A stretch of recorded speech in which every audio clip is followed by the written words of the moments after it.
Et pour parler plus en détail de cette rentrée solennelle et de l'ambiance qui règne actuellement au palais de justice de Papeete, nous recevons le procureur général près la cour d'appel, Thomas Pizon. Bonsoir. Bonsoir. Merci d'être avec nous. Alors, la principale problématique de la justice en Polynésie, on vient de l'entendre, c'est le manque de moyens. En 2021, 2022 et pour l'année à venir, 2023, il manque toujours des magistrats, des greffiers. Est-ce que le ministère de la Justice vous entend et vous a alloué un peu plus de moyens ? Alors effectivement, avec le Premier Président, régulièrement, nous alertons le ministère sur les problèmes de sous-effectifs. Mais honnêtement, actuellement, ce qui pose difficulté, c'est au niveau du greffe et des fonctionnaires de justice, où on a plus de 8 postes vacants, au moins jusqu'en septembre. Donc là, ça crée effectivement une vraie pression pour les autres qui doivent faire le travail. 8 postes vacants, 2 fonctionnaires et 2 greffiers confondus ? Tout à fait. D'accord. Donc, dans certains services, ce manque de moyens entraîne des difficultés, notamment au niveau du registre du commerce et des sociétés, le RCS. Seulement 2 personnes, alors qu'il en faudrait une dizaine. On se retrouve aujourd'hui avec des situations d'urgence pour ce service en particulier. C'est un très bon exemple que vous prenez. C'est un service où, normalement, compte tenu de l'activité, il faudrait 11 agents. Il n'y en a que 2. Ils travaillent d'arrache-pied, ils sont épuisés. Mais pour des raisons de sous-effectifs, on ne peut pas, pour l'instant, mettre plus de personnes sur ce service. Et comment expliquer cela ? C'est quand même 10 personnes de différence, quasiment. Tout à fait. C'est bien pour ça régulièrement, on fait des demandes. Mais encore une fois, les moyens ne sont pas extensibles.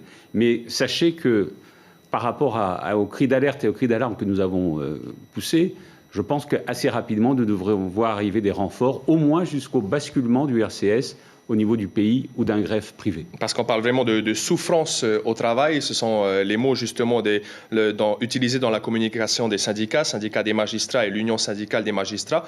Vous pensez vraiment qu'il y a souffrance au travail ? Alors ce ne sont pas des syndicats, c'est quelques syndicats déjà. Et puis surtout, la souffrance au travail, je la trouve, moi, surtout chez les agents et le greffe, par rapport à ce sous-effectif qui pose et qui met une pression sur les autres collègues qui doivent travailler.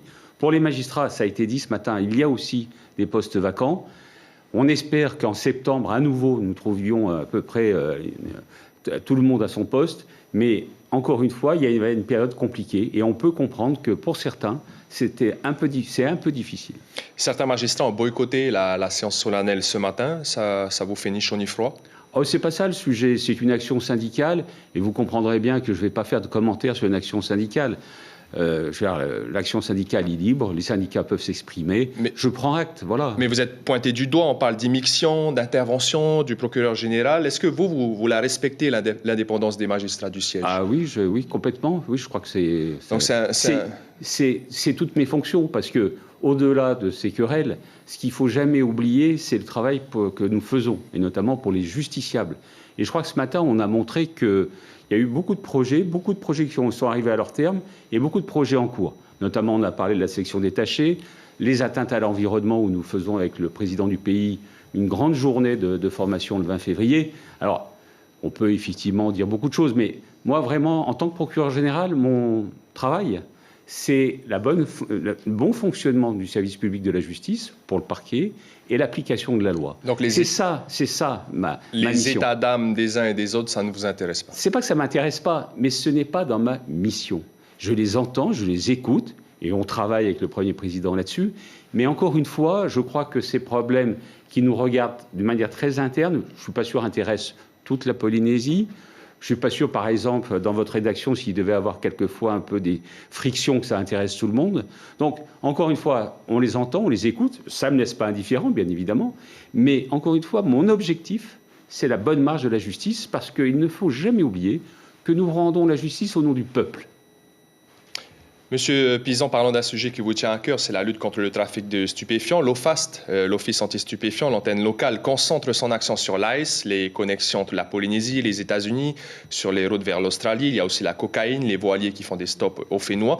On en entend moins parler, mais est-ce que la lutte se renforce, tout comme la collaboration avec les autres pays ? Bien sûr que la lutte se renforce, et quand on voit le rôle des audiences correctionnelles, on voit bien que malheureusement, il y a encore beaucoup de dossiers de trafic d'ICE qui passent notamment en comparution immédiate.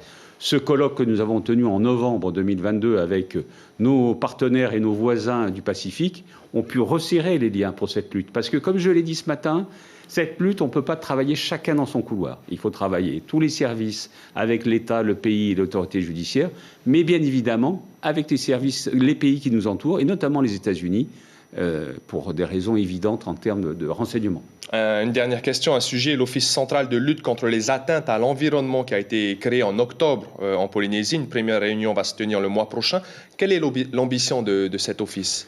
L'ambition de cet office, vous le savez, la Polynésie, on doit protéger son environnement. Parce que par rapport au tourisme et par rapport, j'allais dire, à l'image que la Polynésie peut donner dans le monde, il faut absolument faire attention à la qualité de l'eau, éviter les pollutions, le braconnage. Donc cet office est là pour ce travail-là. Et le 20 février, avec le président du pays, nous organisons pour la première fois une conférence sur ce thème pour faire l'état des lieux, savoir qui travaille, dans quel service, quelles sont les compétences de chacun et les perspectives. L'idée, c'est de tracer une route, là aussi, pour améliorer l'environnement et notamment ces problèmes de pollution que nous voyons quelquefois. Question très courte, réponse très courte. Cet office s'occupera par exemple des bateaux échoués, du braconnage des espèces animales. Exactement, entre autres, tout à fait. Un large spectre. Merci beaucoup Thomas Pizon, procureur général près la Cour d'appel. Nous retiendrons donc qu'il manque 8 fonctionnaires et greffiers au palais de justice pour que l'activité se tienne correctement. Merci beaucoup. Merci de votre invitation. L'information en continu sur Polynésie la première, Internet et réseaux sociaux.